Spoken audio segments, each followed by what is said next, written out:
Take a look to see what's been happening on the markets. The local market ending the day slightly in the positive this afternoon. The oil price sinking significantly while the rand continues to hover around 17 rand 30 to the US dollar. Makwe Masilela is from Makwe Fund Managers. He joins us now.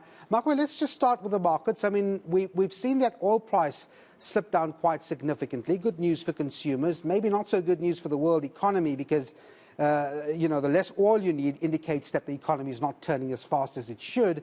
But nevertheless, were we in line with global markets?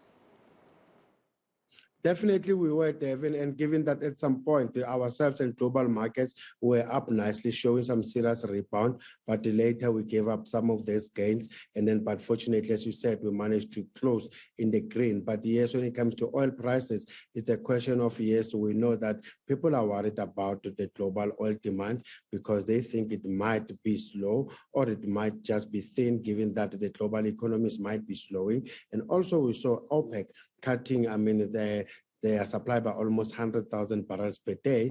And we know that just the previous month, they managed to increase it by $100,000, 100,000 barrels. But the problem here, Devin, is we don't know what's going to happen or the effect of that cut. Because as we are talking currently, OPEC itself is almost 2.9 million barrels short of their actual target. Makwe, just looking at the markets, I'm wondering to what extent does the local GDP figures really affect some of the stock performances on the market, given the fact that we're so heavily, weighted when it comes to the shares internationally. But we saw a shrink. I'm wondering if the market or any local stocks reacted in any way. Not really. Remember, the global economy is expected to shrink. Yep. And as we have seen that later today, we started seeing bond yields going up because people starting to sell bonds because people expect that the global economies won't do okay. And that's after that ISM or the non-manufacturing numbers that we got from the US. But yes, when it comes to our economy, I guess the market expected a fall of 0.8%. We only managed to have a fall of 0.7%. Yes, we can name the floods there, everything load shedding. But of concern is that if you look at household spending, remember our economy is 60% driven by consumer demand. So if households are spending money, then unfortunately going forward, things might not look okay. And given that consumers already are under pressure and will continue to be under pressure, given high inflation and also given rapidly increased interest rates, that definitely is going to have a significant impact when it comes to consumer spending. So I guess in that regard, it would be interesting to look at Shoprite's results. They must be doing something good. You've got a cash-strapped consumer struggling. You've had the floods. You've had power cuts. But Shoprite managed to pull it through. What is it, 22% or thereabout in profits? What did you make of their results?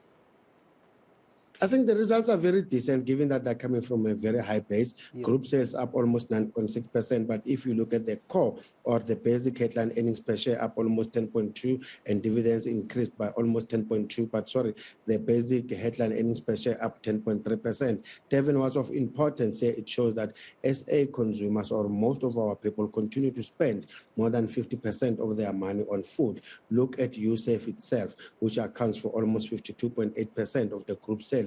When you look at SA supermarkets, which account for almost 80% of the total sales, they've also managed to increase their sales by almost 7.2%. And also liquor increasing sales by 44.5%, even though they account for almost 7.2% of their sales.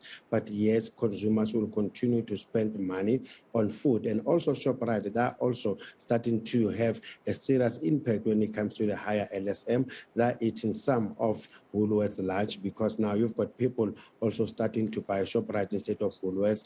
And more importantly, consumers, because they're struggling, David, they continue to trade low, meaning they're looking for bargains. Hence, the likes of your USAF will continue to do well. Yeah, I want to speak to Peter Engelbrecht just after 6 p.m., around 6:30, put some of those questions to him. But I want to end off, Makwe, before you leave.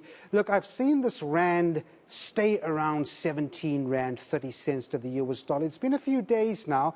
I'm wondering if that's the new normal, because if it is, then we've got some inflationary concerns to think about here. 17 rand 25, 17 rand 30. You see it there for a long time? It's difficult to tell.